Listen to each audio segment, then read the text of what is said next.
আসসালামু আলাইকুম, সবাইকে বিদ্যাবাড়ি পত্রিকার পাতা থেকে স্বাগতম। ৩রা মার্চ ২০২৫। ইউক্রেন যুদ্ধ বন্ধে রাশিয়ার সঙ্গে সমঝোতার বিষয়ে সিকিউর আওয়ার ফিউচার শীর্ষক সম্মেলন আয়োজন করে কোন দেশ? ইংল্যান্ড। কুলাউড়া সীমান্ত কোন জেলায়? মৌলভীবাজার। আগামী ৫ মার্চ জাতিসংঘ মানবাধিকার কাউন্সিলের কততম অধিবেশন অনুষ্ঠিত হবে? ৫৫তম। ১৯৭১ সালে পাকিস্তানের সামরিক জান্তা গণহত্যার পরিকল্পনা গ্রহণ করেছিলেন ১৮ মার্চ।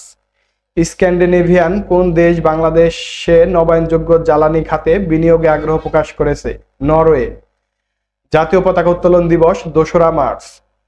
সাতছড়ি বন কোন জেলা অবস্থিত? হবিগঞ্জ। বাংলাদেশে বর্তমান ভোটার সংখ্যা ১২,৩৭,০০,০০০। ফেব্রুয়ারি ২০২৫-এ বাংলাদেশে আসা রেমিটেন্সের পরিমাণ কত? ২৫২,৮০,০০,০০০ $। দেশের কতটি স্থলবন্দর পুরোপুরি বন্ধ করে দেওয়ার সুপারিশ করেছে নৌ পরিবহন মন্ত্রণালয়? ৪টি। চিলাহাটি, দৌলতগঞ্জ, তেগামুখ, বাল্লা। ধন্যবাদ সবাইকে।